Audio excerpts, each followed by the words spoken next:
সৰ্বশিক্ষা অভিযানত কাম কৰি থকা শিক্ষকসকলৰ চাকৰি নিয়মীয়াকৰণৰ এটা ব্যৱস্থা চলি আছে।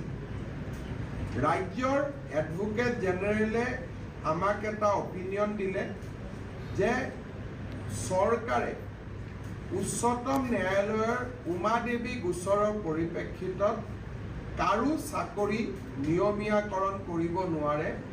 কেবিনেটৰ এই পাৱাৰ উচ্চতম ন্যায়ালয়ে প্ৰত্যাহাৰ কৰিছে। তাৰ পৰিপ্ৰেক্ষিতত আমি কাৰো চাকৰি নিয়মীয়াকৰণ কৰিব নোৱাৰোঁ।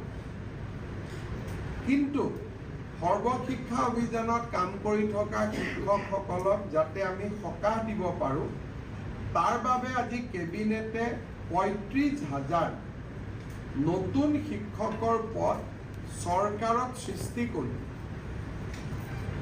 SSR শিক্ষকসকলৰ বাবে এটা স্পেচিয়েল ৰিক্ৰুটমেণ্ট ড্ৰাইভ কৰিব খুজিছে। অৰ্থাৎ এই বিশেষ ৩৫,০০০ পোষ্টত অকল SSR কাম কৰি থকা শিক্ষকসকলেহে আবেদন কৰিব পাৰিব আৰু বাকী নিয়মীয়া যিবিলাক পোষ্ট তাত ফ্ৰেছ কেণ্ডিডেটবিলাকে আবেদন কৰিব পাৰিব।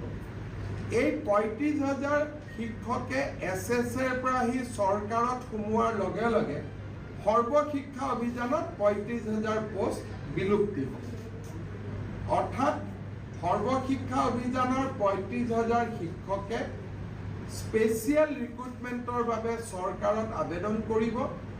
চৰকাৰে তেওঁলোকৰ কাগজ পত্ৰ চোৱাৰ পিছত তেওঁলোকক নিয়োগৰ সুবিধা কৰি দিব। চৰকাৰত য'ত NPS পাব, চৰকাৰৰ পে স্কেল পাব, ইনক্ৰিমেণ্ট পাব, গোটেইবোৰ পাব।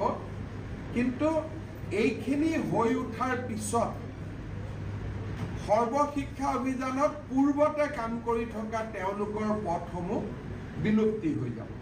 অৰ্থাৎ আমি ৰেগুলাৰাইজেশ্যন কৰিব নোৱাৰাৰ বাবে আমি স্পেচিয়েল ৰিক্ৰুটমেণ্ট ড্ৰাইভ সৰ্বশিক্ষা অভিযানৰ শিক্ষকসকলৰ বাবে কৰিব খুজিছোঁ। আৰু ইয়াৰ ফলত মই ভাবোঁ যে অহা ৪-৫ মাহৰ ভিতৰতে সৰ্বশিক্ষা অভিযানৰ প্ৰতিগৰাকী শিক্ষকে চৰকাৰক নিযুক্তি পোৱাৰ সম্ভাৱনাৰ মুকলি হ'ব। আজিও তেওঁলোকে ৰেগুলাৰ ৰিক্ৰুটমেণ্ট ড্ৰাইভত কিছুমান তেওঁলোকে ৰেগুলাৰাইজ হৈ থাকে, কিন্তু এইটো তেওঁলোকৰ কাৰণে হোলচেল কৰা হ'ব। সেইকাৰণে আমাৰ ৩৫,০০০ শিক্ষকে চৰকাৰত সোমাবলৈ এটা সুবিধা পাব। আমাৰ বিভিন্ন